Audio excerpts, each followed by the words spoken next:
Mute that. Okay, we're ready to rock. Yeah, let's give her now. Loaded.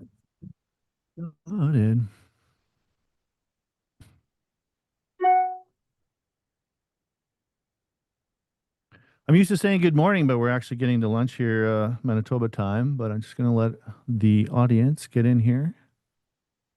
So many familiar faces. Okay, well, folks, we're still waiting on Josh, but I'm going to get this party rolling, and hopefully Josh will come along here very shortly. But I do have the illustrious Mario on the call, and I'm sure he's going to have more than enough to share with us. And of course, I anticipate a lot of audience interaction on this particular subject because we've had a lot of a lot of activity going on in the fertilizer world. So, welcome to this Growing the Future Productions live event. This is the Fertilizer Rant with Mario Gaudet from BiziSul, and we're anticipating Josh will be showing up as well. Josh Linville, Vice President of Fertilizer at StoneX. So, folks, this has been building for a while. If you're watching the news, the Strait of Hormuz has been closed. Urea has nearly doubled since December.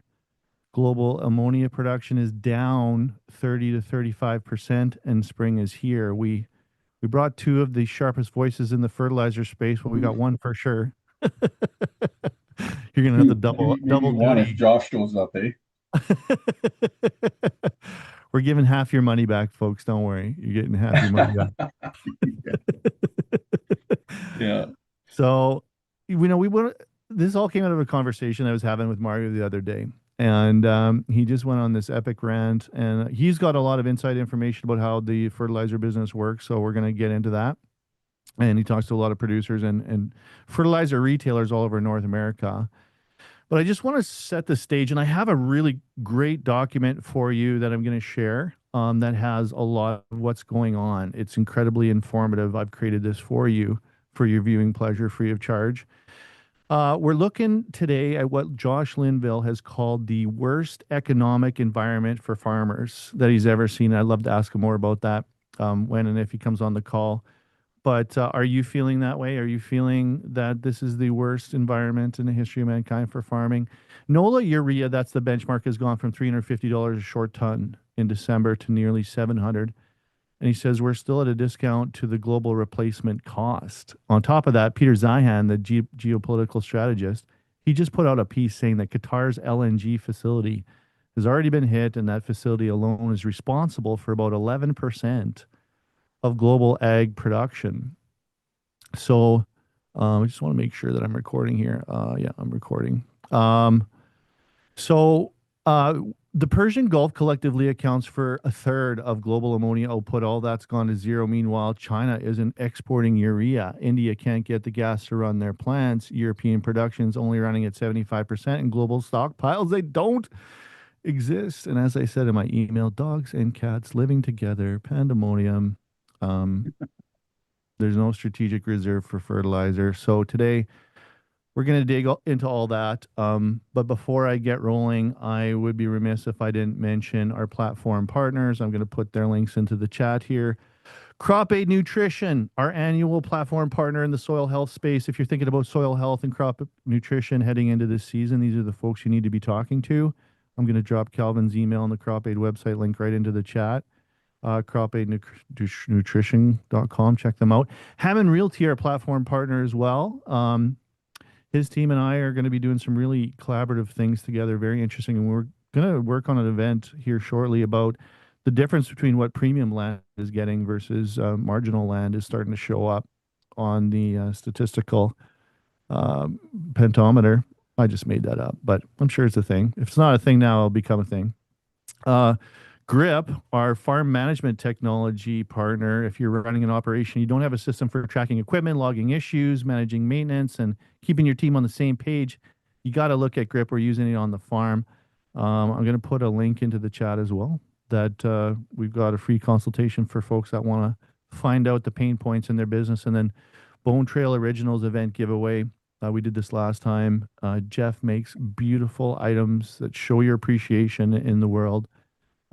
You'll have a chance to win a beautiful glass that does, your legal land location and your map on that. So of the farm, and Recently got a crystal made of my dad for his 75th birthday with the farm on it. And yeah, it was a beautiful moment. So showing your appreciation in the world. So housekeeping, if you're here on YouTube, make sure to like and subscribe and turn on your notifications so you get pinged when we go live. Put your questions into the chat, folks. This is a time for you. There's Josh. Hey, Josh, what's up, man?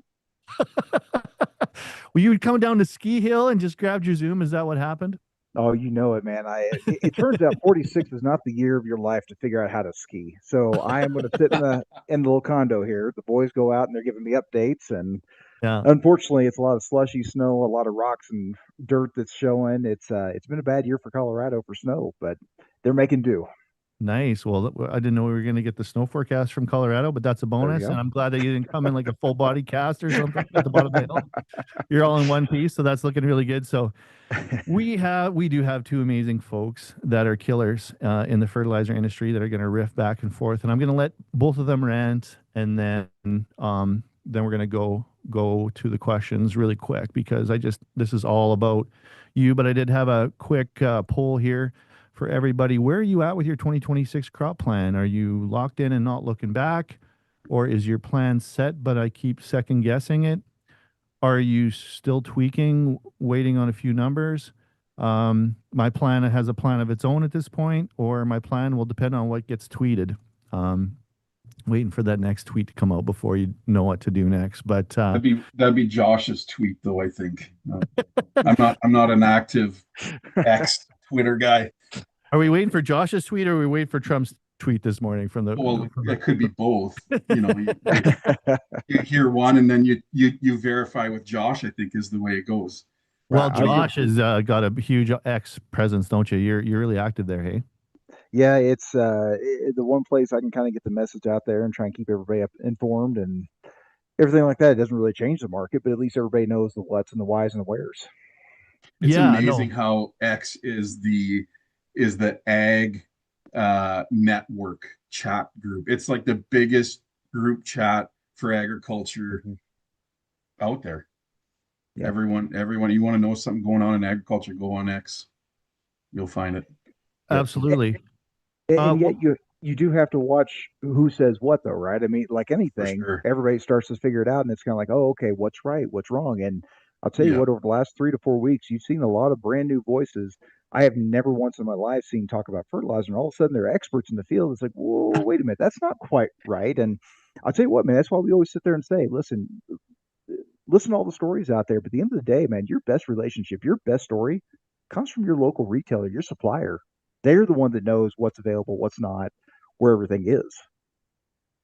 Yeah, well, I would never claim to be a self-proclaimed expert in fertilizer whatsoever. By the way, a disclaimer out there in case somebody comes after me after this chat thing.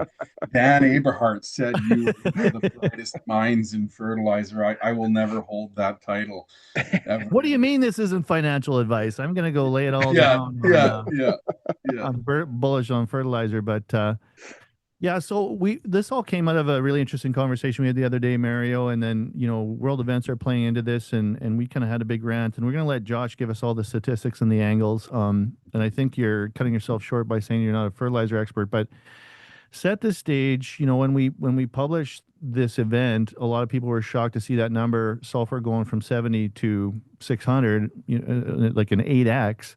But we were talking about the rate of sulfur at Vancouver, which is essentially like crude oil. It's a thing that's a raw material that makes the world go round. I don't think people realize how much sulfur makes everything go, the world go around. It's in your phone, it's in your shoe, it's in your car, it's in everything that's manufactured. Mine, it's in monoammonium phosphate. And we were awash in it, and it was hardly worth anything until not too long ago. And you were ranting about that, and you were ranting about, buying patterns, I guess, in the market too. So, Mario, why don't we let you loose on your rant, and then we'll hear from Josh, and I want to hear from the audience. Like, what do you want to rant about? What do you want to hear about today? Put it in the chat or the Q&A. Yeah, well, I think we let off with just the crazy ride of sulfur and where it's come from or where it's gone to from a year and a half ago from around that $70 USD on the Vancouver index to today, we're trading or we're buying at about 580-ish, somewhere in there. So $580 today versus $70 18 months ago is where the elemental sulfur has gone to. And just has everything that's added to that, and it's just crazy to think what we're doing in the world that's leading to this. And I guess that's where we started this, like the world conflicts, the not just conflicts, but you start looking at the needs of sulfur for battery production, lithium production, gold production, copper production. So, I'm like, in the back of this, I'm like, people don't realize that if we were to stop refining oil and gas today, we would have only months of sulfur on the planet, probably, to survive, and it just wouldn't happen. Phosphate production disappears. Lithium batteries are gone. Nickel production is gone. How do you have a green mandate without sulfur? It doesn't happen. And 80% of the world's sulfur comes from oil and gas refining. So there's just a lack of education out there to everyone as to the importance of sulfur and the importance of oil and gas, to that matter. And I'm not toting some like drill baby drill thing motto here, but it's reality. It's the realistic view that we need this resource, and we need a lot of it. And I was just I kind of had elaborated that we work in the industrial space with elemental sulfur, and it's a growing demand constantly. We constantly, every day or every week, we get asked, can we supply more elemental to Australia, Indonesia, China, wherever, because we have this huge stockpile in Canada, but it's really hard to get to, and there's a huge need. I was told that China was looking at certain policies to, instead of a vehicle recharging their batteries, they would simply swap the batteries. So you can imagine, well, if you're going to be swapping batteries, you need double the amount of batteries for every electric vehicle. For that, you need more sulfuric acid. You need more elemental sulfur to do that. And these are policies that we think are going to lead us to a green world that you need a lot of resources to make happen. Look at the lithium projects. Lithium Nevada alone is projected to need 500 to 600,000 tons a year of elemental sulfur. That's huge. Like that will pull so much production out of Canada alone to make that happen. And I mean, you know where lithium goes. It's going into batteries. It's going to electronics. I mean, we all need it. We all use it, whether we like it or not. So yeah, I went on a bit of a rant there on the mining side, but it's just to give a bit of context as to how important it is. And then you add some, so there's huge demand. We add some geopolitical tensions, we add war, we add green policies, you add all this stuff in, and then you're looking at, you know, sulfur at 580, potentially going higher, depending how this all goes. 40% of elemental sulfur flows through the port of the Strait of Hormuz. 40%. Am I wrong in that, Josh? That's what we've been using 40 to 50% of it. Yeah. So it's I don't know. We have this 10 million ton mountain of sulfur in Fort McMurray right now. It was 10 million for the first time since 2019. It's dropped to 9.9 or something like that. Like, seems minuscule, but you got to realize that that's just how much we're drawing down on it, and that's a resource or a stockpile that's hard logistically to get to market. It's so far inland. We don't have great rail infrastructure to get it to port. We don't have enough port infrastructure in Canada to get it to world markets that will make a difference, it's a tough go. And so when I get asked about supplying different countries with elemental sulfur and we tell them the price, they kind of drop their jaw and they're like, "What do you mean?" I'm like, "Well, that's what it costs, man. Like this is reality. We're paying, you want it for $300 a ton. I'm paying 580 before freight. It just doesn't work."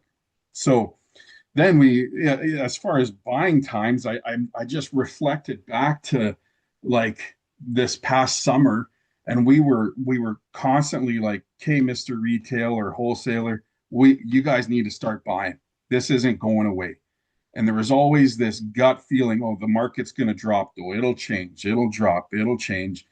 But every time it was just like, "Okay, that's not happening. There's more pull, there's more demand. Oh, there's another issue. And it just keeps adding on. Russia's not exporting. Okay.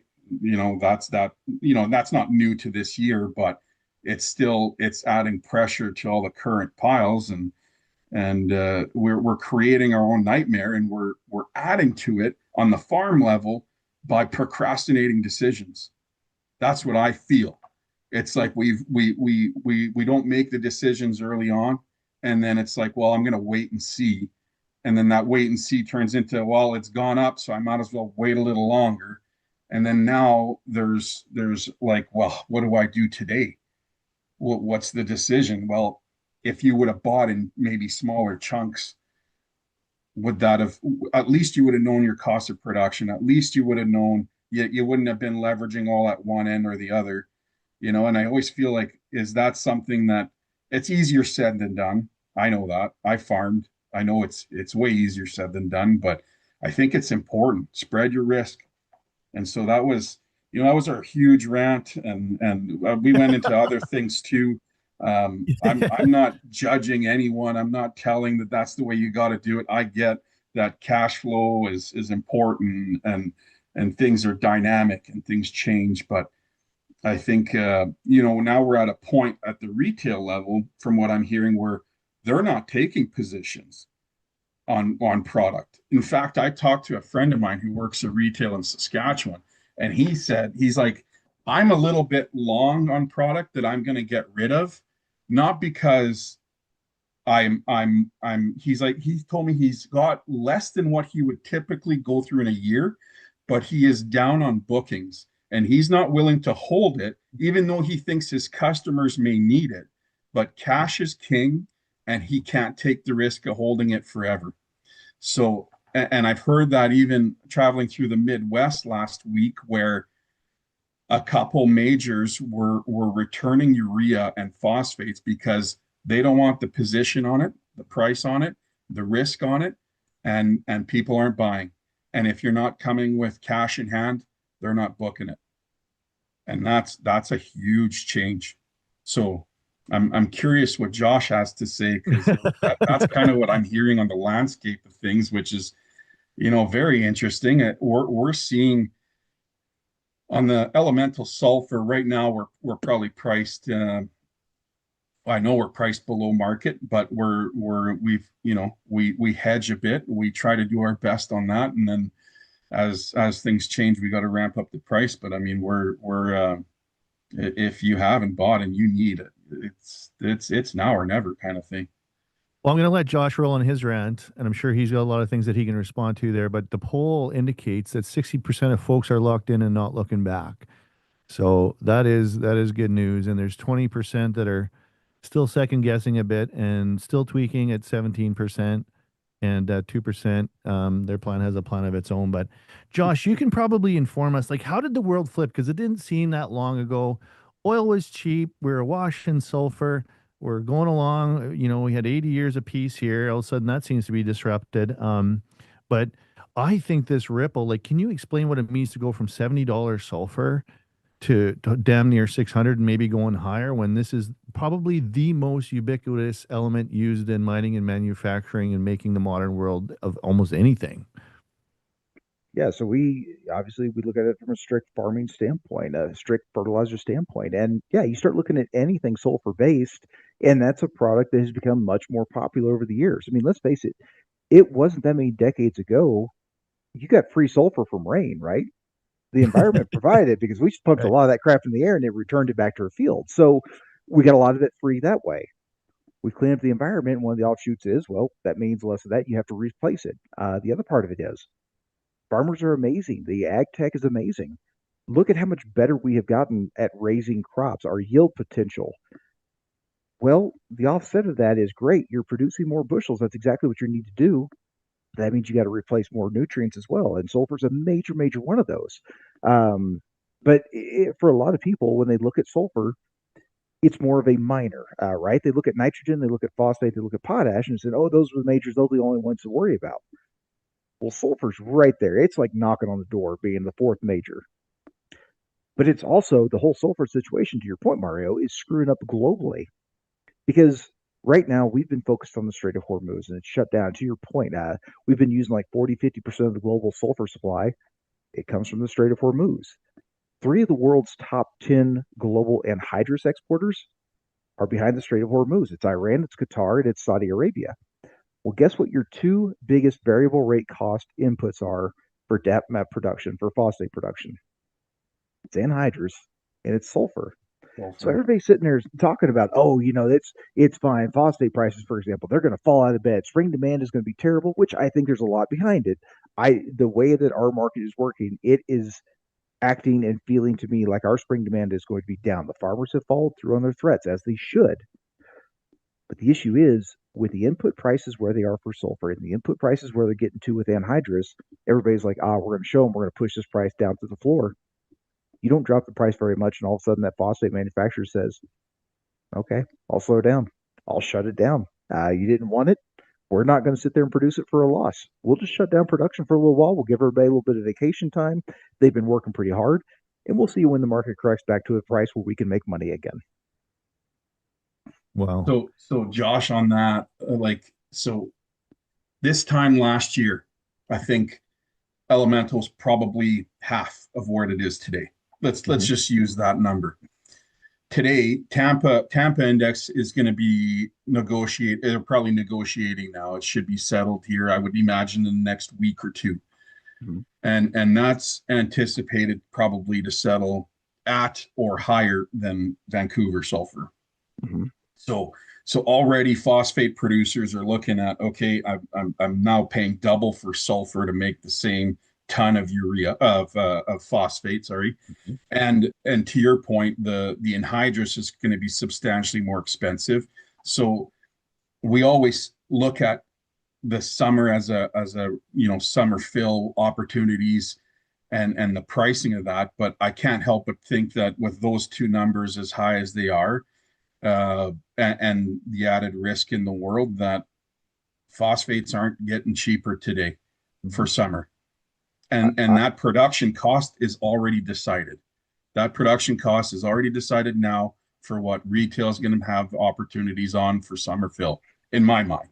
yeah. I can't see it working out any other way. I have been out there telling folks I am going to say this, and I am not telling anybody. I am recommending buying your stuff for the fall next spring because you start to look at that cost of money on top of it. You're talking to $4 or $5 bill every single month that you carry this stuff at current prices. There's a lot of risk. The price makes absolutely no sense versus grain because God knows all these inputs have gone higher, and grain sitting there shrugging his shoulders like, I honestly don't give a crap. You're going to grow it anyway. Um, but I've been making the case. We have already seen the cheapest phosphate price that we are going to see because of the sulfur, because of the anhydrous. Yeah. And the scary thing is, and people are going to probably be like, all right, I'm going to stop listening to Josh because he's lost his damn mind. Our price of phosphate is some of the cheapest in the world. Heck, guys, our urea price is some of the cheapest in the world. Our UAN, our anhydrous, is some of the cheapest in the world. We've been exporting phosphate in the middle of spring season. There are people buying up barges of DAP, putting them on vessels, and exporting them around the world because we are that cheap and the demand has been that low. So the world is already high. The world continues to compound its problems. Look at places like Brazil, who all their demand, all their import demand is coming up here fairly soon. India is going to need a lot of product. I mean, there's a lot of demand out there, and supply is already hurting the way it is. And we continue to raise the production cost. every day the strait is closed. I heard that there's been some shutdowns on phosphate production in Brazil on some of their lower grade phosphate sources just because of the price. So that's also gonna drive some of the price demand, or the demand, I should say, on Moroccan phosphates, and well, probably phosphates around the world Yeah. actually. So I don't know if you heard that same thing, but I think we're in for a wild ride yet. This isn't going away on fertilizer prices. Yep. No, it's not a short term deal. Even so, everybody continues to look at the Strait of Hormuz, and they're like, as soon as the strait opens, you will see everything fall apart. Everything will be solved. And I understand what they're saying. And again, I'm going to talk about this from a strict fertilizer standpoint, but this is absolutely true across every other commodity that comes out of the Gulf, the Persian Gulf. Let's say tomorrow, Trump announces the strait is open, peace has been found. Okay. First thing you got to do is you got to convince all of those vessel owners it is safe to move your vessel to that body of water. You were talking about moving a boat that is worth millions upon millions of dollars. You were talking about putting a crew in harm's way. And you were the one that has to call that crew's family to sit there and tell them, I'm sorry, I got greedy, I got pushy, I went early, we got attacked, and I killed your husband, your wife, whoever it might be. That's going to take a minute. Well, number two, what about the repairs that need to be made? Yeah. Look at Iran and Qatar. Both of those have had damage from missile attack, drone attacks. You continue to see those stories popping up, and every day it goes on, more and more that happens. You don't make repairs when you're constantly looking over your shoulders, wondering, are they going to attack us again while I'm sitting here trying to turn this nut? That's going to take a minute. Once you get that, now you got to get all the operations going. From a fertilizer standpoint, first you got to get the gas production flowing, then you got to get the fertilizer production flowing. But the one that's going to really impact, it's going to be a slow burner. The Persian Gulf is designed for a steady inflow and outflow of vessel traffic. It is not designed to load up hundreds of vessels on the same day. And it is not a fast process to load these vessels, right? On the fertilizer side, we typically figure 24 to 48 hours, and you lean towards 48 hours. You are going to have vessels upon vessels sitting there with their ticket saying, ooh, I'm number three in line. I just got to wait until my turn so I can get up to the port. It is going to take a very long time before we see normalized shipments, before we get caught back up to where we should be. That is sulfur, that is phosphate, that is nitrogen, that is oil, that is gas. It is literally every commodity that comes out of there. It will take, as bad as we've already dealt with, the tail of this thing will be much longer because the world will sit there and say, oh, we're peace, we're fine. We're not fine. We still got a ways to go before we find fine. That's your Yeah. best case scenario. We want to get to your worst case scenario. Which Oh, do we want to, or I mean, if we're measuring risk here, I was going to ask you what's your best case scenario and your worst case scenario. I think that was like the best case scenario because you said if the war ended tomorrow, that was your best case scenario. That Yeah. didn't seem great. yeah. What happens if there's more troops or more war drags on, or others come to play? Well, We the are losing. standoff over the weekend was pretty visceral, where Iran was threatening, just basically had their finger on the button for everything critical in the Middle East. There, we have a question from Mark Howell. Do you think supply of TSP from Morocco expansion might offer cheaper phos option than American P? Thinking lower NH3 requirements in TSP than MapDAP. Yep. And actually, when you look at Morocco, their big expansion project right now for phosphate production is I'm going off memory here, so don't crucify me if I'm wrong on this, but I think it's a 2.4 million ton per year triple super phosphate expansion project, I think is what the number is. And when they first came out with it, I was kind of like, this is stupid. Why would they do that? Nobody here uses triple. All of a sudden now you're starting to get your sulfur supplies cut off. You're starting to get your anhydrous supplies cut off. And you're like, dang it. I was sitting here playing checkers and they're playing chess. God, I missed it.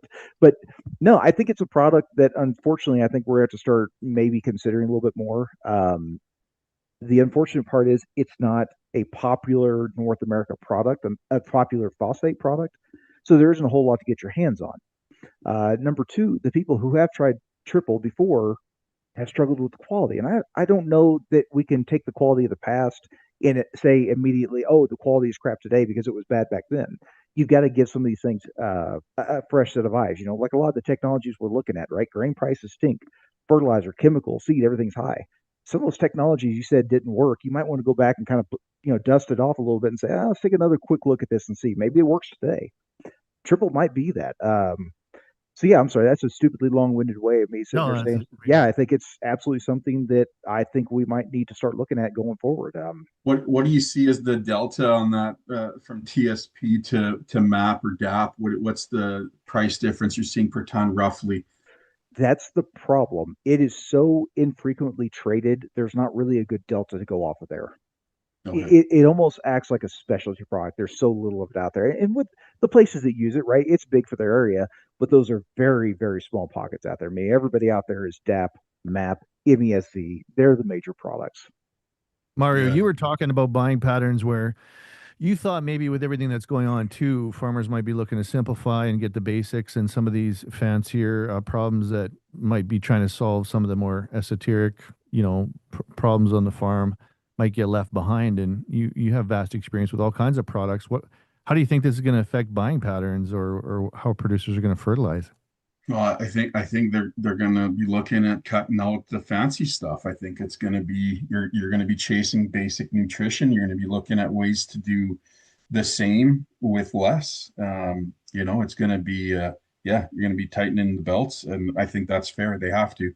And so there is things that you can do. I mean, I'm a sulfur, I sell sulfur, so I want guys to still use sulfur, not because I sell it, because I see how you can, there is some good data out there. Do some research as to what you can do. Is there an opportunity to cut 20%? Maybe that is some stabilizers that still pencil out at the end of the day. I'm not sure, but I think they're going to have to be sharp. I also think that uh, I don't know what you think, Josh. I'd love your opinion on this, but spreading that risk on when you buy instead of buying it all in one chunk, buying throughout, once you're in a position to on your farm to buy, start taking little bites off, and then that way you're not all in it at one point or the other. You're going to spread that risk, and it seems like the right thing to do right now because yes, things can change, and if the Russian conflict ended with Ukraine tomorrow as well, and there's more phosphates, more everything fertilizer coming out of Russia. Will that happen? Like Josh was saying, none of these things just instantly turn on and you're back to what it was 10 years ago or whatever, but it helps and things can change. But I think we're in it for the long run on this. And so yeah, I think there's going to have to be some cost cutting on the farm. There's no doubt. I saw I was at a care convention last November. They're the Canadian Association of Ag Retailers, and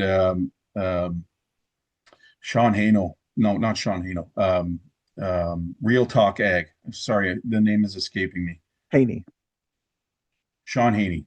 Mhm. He was there, and he was talking the number, like what farms are what they're spending their money on today, and it's not on iron. Like U.S. sales and combines was down like something like 40%, and Canada wasn't far behind that. Same with tractors. There's big dips in expenditures and equipment, and it makes sense seeing and I think that's only going to get worse now considering where we're at. So I think those are the trends that we're watching. I think knowing that retail are saying they're about 30-40% behind on bookings makes sense. Seeing it doesn't make sense. I wish it wasn't like that because I think farmers would be in a better financial state today had they been fully booked by December. But I mean, that's all of us having a crystal ball and in hindsight as well. But it's showing where the trends are going, and it's not great. Right. It's a tough economy out there on the farm. So those are the things I know. I'm hoping that guys will still pull their basic nutritions and programs to grow a decent crop. But it's going to be tough to finance it. Yeah, and I think it's very, very important. Two things we've continued to push, and this is more general sense. This is more higher level sense. It's number one, right? Farmers are struggling. And whenever you start getting to the point where you have to start thinking, where am I going to save money? Where am I going to cut cost? You're in a bad spot. And 2026 is about as bad a spot as we've seen in generation. But the natural response is to not want to talk to anybody. I want to shut down. I don't want to have a conversation. Well, Now all of a sudden, you don't have that conversation with your supplier. Let's just say retailer, Mario, you're my retailer. I don't want to talk to you anymore. I am mad. I'm angry at the world. The market is not rewarding me for the work that I do. I'm going to stick my head in the sand and I'm not going to talk to you. You're going to look at the price of all these inputs and say, man, if Linville ain't going to talk to me, why am I going to take all the risk? I can't. Yeah. I lived through some of these things in the past, and I can't stick my neck out because my seat gets real hot, and I've got to maintain my job to feed my family. And then the distributors say, well, I'm not making sales to the retailers. And this goes up the line. But at least if I call you and say, listen, man, this sucks. You know it sucks. We don't have to talk about that part of it, but I'm still going to stay on this rotation. Our family farm, we're 50-50 corn beans. And the next year, we're 50-50 beans corn. That's what we do. And so having that conversation, say, here's what we're going to do. I don't want to do anything yet, but this is my plan. Well, all of a sudden, you feel comfortable, like, all right, Linville's coming, just a matter of time, and I'll go ahead and pull the trigger, knowing that we've had that conversation. So it's very easy to want to sit there in these environments and say, I'm not going to talk to a soul. I don't care. Leave me alone. We can't do that. And also, to your point about the fertility of it, I get we need to make cuts. We're in ag, we don't exactly have endless amounts of money to spend on everything out there. You've got to make the cuts. But for the love, do not make a cut that feels good today and feels terrible in August, September, October. That is my biggest rant that I've got, is that we can make some of these. Let's just say sulfur. I'm just going to do without sulfur. This is bunk. I never used it before. I don't need it now. That might be the answer. I'm not sitting there telling anybody what to do, what not to do. That is, you are the CEO of your operation. Listen to me. Don't listen to me. It's your decision. It's not mine to make. But the last thing I want to see is somebody say, okay, I'm going to make a cut that is going to reduce my per acre cost by $5 an acre. That's big, $5, man. We're going to save it. That's how we get back to break even. If that decision, and again, I'm a corn guy, so I'm going to go back to corn. If that decision hurts only 2 bushel of corn potential, you're underwater. That decision has cost you more money than what you've made. So just again, very clear. It's easy to be angry. Be angry. Listen, I've made a lot of angry decisions. My wife will jump on here and tell you guys none of them worked, man. Let me fill you in on just how bad they were. But farm marketing's the same way, right? We can be angry, mad, sad, all the stuff. But as soon as you start making actual decisions, you got to put that stuff to the side. They always talk about CEOs are kind of psychopaths, right? The emotion isn't there. They're not quite wired the same way the rest of us are. You're a CEO. You've got to be wired a little bit differently when it comes time to start pulling the triggers on inputs and outputs. And be ready to face the consequences of your decision. And Yep. I agree fully. I really do hope no one cuts back on nutrition. Um, it's where can you save on the farm for sure. I Did I think the hear you other right, part, Josh, that you were starting to talk about, sorry to cut you off, I'll let you finish there, Mario, but were we talking about starting to plan for next year's fertilizer now? Like, is this summer fill upon us with current conditions? No, I don't think there's a lot more talk about it just because of all the fear baked into the marketplace. And again, I'm not sitting there saying any of these prices won't be the best price that we see, but again, it's another one of those. Don't get caught up in the excitement of what's going on right now. Don't get all of a sudden like, oh my gosh, I got to make a decision. I have to do something. There's a lot of people in 2008 will tell you, man, I made some decisions that looking back were terrible, but I didn't take the second to really think through it and think, is this a good decision or bad? People would tell you the same thing for 2012. So again, I'm not going to sit there and say it's right or wrong. If I had a crystal ball, I'm not looking at mountains right now. I'm looking at the beach somewhere in a Caribbean island, and I'm probably not doing podcasts. I'm just trading for my own book. I don't have all the answers. I guess I'm decent at kind of taking all the market, what's happening, and trying to put it in a way that most people understand. But I don't. I'm not perfect on this market. I listen. There's a long time before fall application. There's a long time till next spring 27. A lot of things can change, but Well, you that's talked about the best case scenario, which wasn't that pretty. How bad could it get? I mean, they're talking about inflation like people never seen before, going right down to the grocery chain, right down to, well, obviously people are feeling it at the pumps, on top of already heavy duty inflation in life. Nobody's enjoying the cost of living out there. What does it look like if things escalate? if the worst case scenario is it continues to be shut down through tomorrow. Tomorrow's worst case scenario is it continues to be shut down till tomorrow. We are setting the worst case scenario every single day, every day longer that this strait remains closed. Because again, it is so much more, it is spread out from just being well, what do we get from the Gulf? What do we get through the Strait of Hormuz? Well, now it's LNG shipments aren't making their way to India. India is the second largest urea producer in the world, over 30 million tons a year.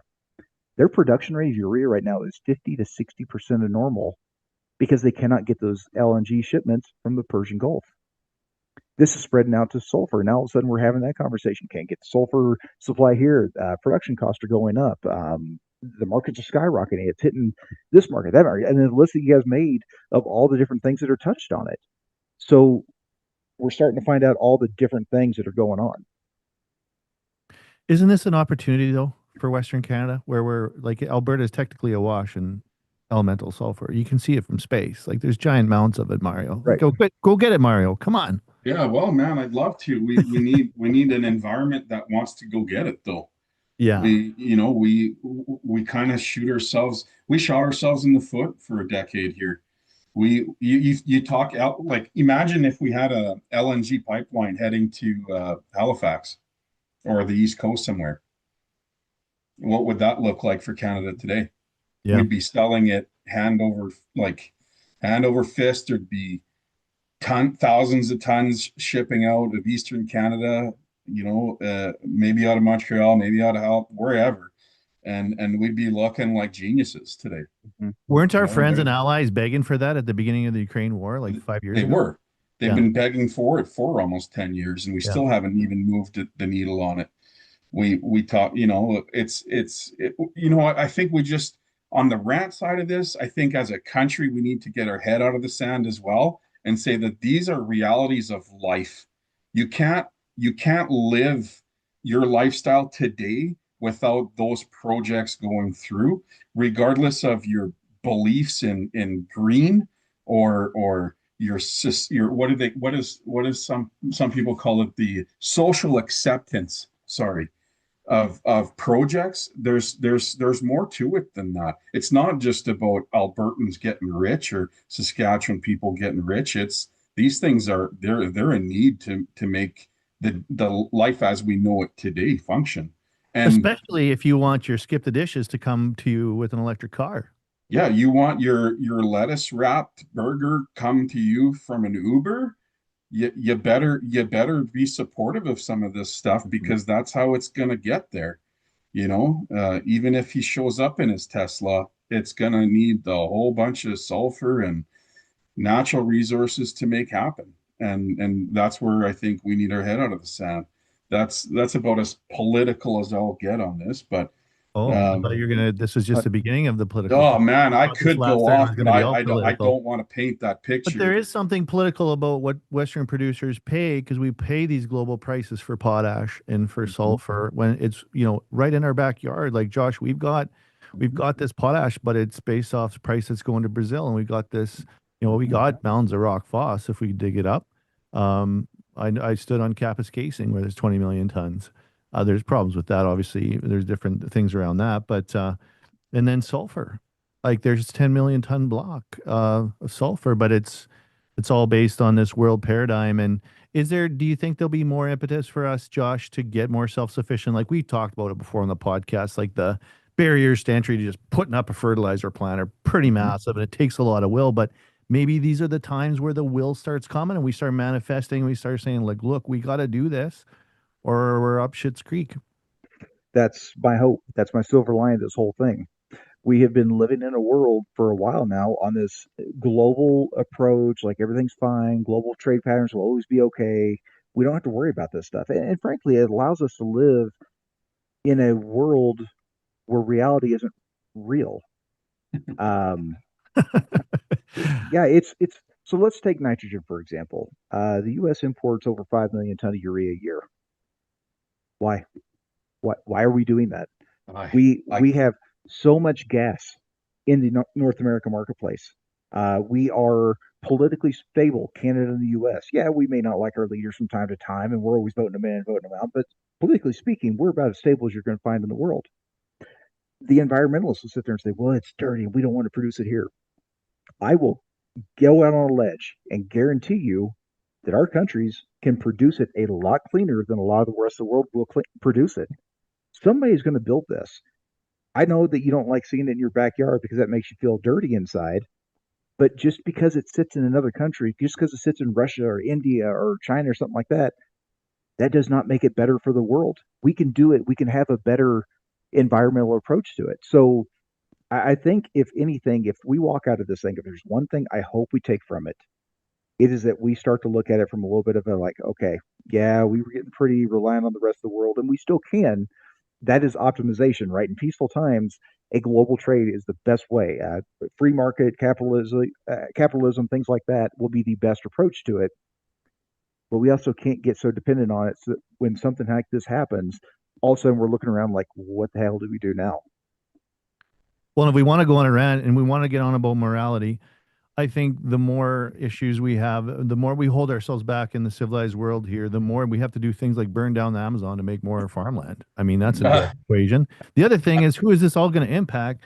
Lower income people, single moms, like people that are living on the edge. Like we're all so rich that, yeah, the food bill hurts, but it maybe doesn't stop us from living the lives that we're very fortunate. Like we're richer than ever. Let's face it. Yeah. All of us are richer than ever in the modern world, but there's so many people living on the edge, and those people talk about what they're going to feel. It's not a number at the pump. It's a number of what they're going to put in their mouth in terms of calories in a day. Where's the morality Well, around? I'm looking at all three of our videos. I'm guessing we were all kids of the '80s, right? How did you guess? Yeah. And let's face it. Okay, I say kid of the '80s. What was the Yeah. big thing in the '80s? The Acid starving rain. kids in Africa. It was starving Right. kids in this country or that country. Yeah. It Right. was a major deal. It was all over songs and all this different stuff. Is because they couldn't afford it, right? It was a very, very real thing. And all of these publicity things were a way of making us live in our first world problems. Like, oh no, it cost me more to drive out here to Colorado so my boys could ski. We are living first world problems. It's like, oh no, I don't get to take that second vacation or whatever it might be. There are people around the world when all this stuff happens that are going to sit there and say, I literally cannot afford to feed my family. I literally cannot get my hand. There's a finite amount of food out there, and it's going to go to the highest bidder. And we're not that. Frankly, with some of this fertilizer we're talking about, urea, if the strait continues to stay closed, we can start to get into a point where somebody will have a vessel and say, I've got a vessel for sale. Who is going to pay me the most for it? And some of these countries will be like, well, I need it really, really badly because we're going to plant this and that. It's like, yeah, but the US will pay me more for it. So I'll just go to them. Europe will pay me more for it. Brazil will pay me more for it. So yeah, I appreciate your need, but I'm here to make money. So I'm going to go to those places. Mm-hmm. But aren't the Iranians letting certain vessels through as a political ploy here and not the Americans? Isn't that part of the chess game? Oh yeah, it's their way of trying to show that they still control it, and you have to go through Iran to get to the strait. They control that story for right now. Sounds like we just took out their naval leader and some different things, and frankly, with the number of Iranian upper officials who have been taken out, who's really in charge of that country right now, right? I don't know. It's And a list that moves very, very quickly. But yeah, that's their political way of saying, yeah, if you want to feed the world, you got to go through us to do so. well, Trump said they're ready to talk. They don't know who's ready to talk, but they're ready to talk. That's been our So, problem. Is like who's saying that? And I think that's where you get some of the differences. You can have one group that says, yeah, we talked to Trump, we had really good conversation. Another group said, we didn't talk to him. There's no peace. We're at war, baby. We're going to shoot anything that moves. And that's going to be the problem the vessels have going through that strait. Well, this group, these two groups, these three groups may have sat there and said, yeah, you're good to go. It only takes one mad person with a Stinger missile on their shoulder to make it not so safe to go through the strait anymore. one thing that's really interesting is the direct correlation between whale buying puts or calls directly before Trump tweets. I don't know exactly what's going on there, but I have an idea. Cease Vandenberg is asking, and sorry, I got kicked out of the meeting at one point. I saw you disappear and come I back as the know. host. I was just like, That I is the thought he was the first host time. the whole Yeah. time. I thought, yeah, sorry guys, but you guys didn't even miss a beat. I'm like, oh, they're probably going. It seems like everything's running. So I'm like, this is perfect. But my chat is empty. So I don't know if I've missed any questions. I apologize. Please put them back in there. Okay, here's one from, but it's Cease Vandenberg first, Q&A. We have the natural gas right here, but why is N46 up to 1250 Canadian? They make it here in Indian Head, Canada. Because they're seeing what's going on around the world and they're Yeah. pricing it off of that. The thing that we always like to look out our back window and say, well, this is what's going on here. But unfortunately, we're a world market. When something happens halfway around the world, it matters because take our phosphate, for example. Um, Yeah, we produce more than enough, but our price is being pulled up because every time we get cheap versus the world, we're exporting. We shrink our supply demand to the point our price has to go up, or we risk losing too much of it. It's like that 1980s song, Josh. We are the world. You Yeah, brought that's that right. back. Remember that, Yep. Mario? We are the Yeah. world. Maybe we should start that again. An ag I also version. remember being told as a child that we were all going to melt if we went outside when it rained because of all the acid rain. Yeah. So, and that's all changed now. We're not Hmm. melting. Yeah, we don't get Quite sulfur from the frankly, we could atmosphere like use the a good little old bit days. of acid rain, hey, on the farms. That's what, yeah, I used to get like 20 pounds in Ontario. Hmm. Like crazy. I was Is saying more crude oil has been shipped through Hormuz than before the war. Those shipments are paid in Chinese currency, and the Chinese is providing insurance as opposed to the city of London, who pulled shipping insurance for the first time in over 350 years. Oh. Well, and isn't that like I was going to ask you, Josh, isn't this all about US and China? Yeah. Venezuela was all about the U.S. and China. Yeah. The Strait of Hormuz, Iran was about U.S. and China. This to me is a proxy war. This to me is we know that we can't attack China directly. They are a nuclear power. We know how that game ends, and we don't want that. But we can provide a hell of a lot of pressure because a lot of their cheap oil comes from Iran. It comes from Venezuela. We're shutting down their supplies, and we are crippling their capability of doing what they normally do by shutting off their inputs. Hmm. It's a chessboard of one waning civilization and one rising civilization. And yeah, when I talked to Robert Angelic about this, he's like, yeah, see, Yeah. damn, I hate it when you're right. Yep. Nathan Sims is asking thoughts on spray and chemical costs trending up. Wouldn't spray and chemical, like all of those ingredients, like manufacturing in general, between energy costs and these raw ingredients like sulfurs and Sulfur everything? is used in a lot of like Mhm. fungicides. So probably, I mean, I would think so. I don't know that for a Yeah. fact, but I would imagine that some of, and it's not, you got to think it's not just the cost of manufacturing, it's the cost of freight. Like when this, in the last 3 weeks, we saw an additional 20, well, sorry, we saw an additional 10 to 13% on CN, like fuel surcharge additions to ship intermodal across anywhere intra Canada, and then you add another 20% over top of that for any kind of shipping around the world that these brokers and whatnot are adding on just because of risk. So now you're looking at 30% or more increase on freight for everything. So that there's price going up. There's no Yeah. doubt. And then you look at petrochemicals. I wouldn't doubt that, we're looking at some increases there. I don't know where oil is at today, a Yeah. barrel, I think it but hit a world all-time record the other day in Dubai. It was 180 bucks or 170 that's bucks or what I had something. heard too, was Yeah. 170, 180. So I think it's like they said the rent's too damn high, if we could sum it up. We're getting close to the top of the hour. It's been a lot of fun. How did you guys like seeing yourself like shirtless on the internet? Was that the first time? Um, Hey, I forgot what I looked like if I was in somewhat decent shape. So you that gets guys me looked excited. formidable. That was one heck of a matchup. That well, bag of ammonium sulfate didn't stand a chance. yeah. I'm on a diet plan now and we're starting to work out. So I'm gonna see if I can't Well, I was actually look like that. wondering if you got a little bit more extracurricular attention there at home, or you never know. Yeah. But Yeah, you know, yeah, exactly. my wife said, "Oh, I seen you on the internet there. It's looking quite manly." Um, okay, well, any more questions? We'll try and get to them, but I just want to sum this up. With 6 minutes left, so it's three each. What would you advise? Like the amount of retailers we've had sign up and producers, everybody's wondering, like, what should I do? What should we do? What's your best advice? Let's start with Mario and then go to Josh. Yeah, I think growers got to talk to their retail and tell them if they still if they need, how much they need, get them to build a forecast essentially. And then yeah, you might have to pay for some of it. I don't know. That's a discussion I have with your retail. And Mhm. then in the coming season, I think you got to start looking at buying in chunks. Spreading your risk in the next year here is going to be important, and look at where you can save. I think that's the gist of it. And I know it's not like this silver bullet that's gonna that everyone wants to hear. But I think that's the go-to plan here is how do you spread your risk and how do you know your cost of production going into the next season? Because today your cost of production is already set. You're going to be, if you've already bought, you know what that is. If you haven't bought, you're going to know real quick what that is. And I hope that you're properly marketed on your grain to make that happen and stay on the plus side of it. Great advice. Make sure you got great relationships with your suppliers and make a plan with them and buy in chunks. That's great. Dollar cost average, folks.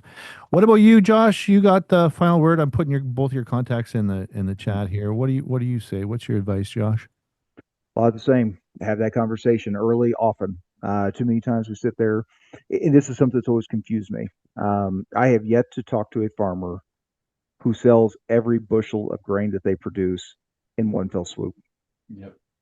Not a single one has ever come to me and said, I do it every time. Nobody has ever done that. So why are you on fertilizer? And frankly speaking, one of the things we try to look at is, we always get focused on flat prices, right? We want to buy the lowest of the fertilizer. We want to sell the highest of the grain. That's always our goal. I'm sorry to tell you, none of us individually speaking are smarter than the market. The market is undefeated. And so rather than trying to get that low, get that high, which makes us swing and miss way too many times, we'll look at the value between them. We spend a lot of time looking at the ratio between fertilizer and grain prices. And the concept is it gets us away from the flat price and it gets us more to what really matters. And listen, I don't farm. I came from a family farm. It wasn't for me. I still talk to my dad and cousin every day all the time, right? And I always tell them, rather than trying to hit the highs and the lows, look at it together. Look at it like you're a manufacturer. Those guys are always looking at what's the value between the inputs and the outputs. And that's what farming is. Farm marketing is simple. It's input and output. It's a lot more than that, but right, that's really when you steal away everything else. That's all it is. So look at, basically how many bushels of whatever grain I'm producing, how many am I spending on the fertilizer? And when it gets down to a good level, buy the fertilizer, sell the corresponding bushels, tons, whatever it is, and lock up that small piece of it. Don't have to do all of it, but do at least that piece of it. And again, to Mario's point, it spreads it out. It makes it something so it's not just one decision. Boy, let's hope it works out this year. We've got to start a little bit different on how we approach this thing. I think it's a new world, right? It's not our dad's farming. It's not our grandpa's farming, not great grandpa's farming. It's a new world out there. Well, you say the market's undefeated, but have they seen you and Mario on the internet shirtless, ripping apart a bag of ammonium sulfate? I think that you should be intimidated. That's for real. I might walk outside with my shirt off, and all of a sudden everybody's gonna be like, "Dude, you need to stop looking at the internet because that's way not you right now." I was gonna say, Josh, we gotta revisit this in a year from now, but we need to go hard here in the next year to look at that. I'm Actual down. photos. I'm down. We'll have a disclaimer on this is not AI. Yeah. Well, it has been so fun to have you guys on, and obviously there's a lot of crazy stuff going on, and we should probably revisit this conversation in the future. I put the contacts for Mario and Josh in there, and thanks so much for your organizations for having you guys on here. And if you guys have any questions, contact them directly. But lots of great content coming up. Are you going to go skiing now, Josh? Or are you just going to keep your headset on and talk about world events all day? I've got more of this all the way through the calendar, and then when I get done with the calls for the day, I got to start on the April Farmer Fertilizer newsletter I put out. So I got to stick to it. I'm working this whole trip. Well, that's probably a lot safer than going down the ski hill. So thanks everybody for coming. We appreciate it. Had a great conversation today, and take care. And hopefully we're talking about the best case scenario where everything starts flowing tomorrow, like you say. So we can only pray, Josh. Yeah, we'll cross our fingers. Thanks so much. Appreciate all you.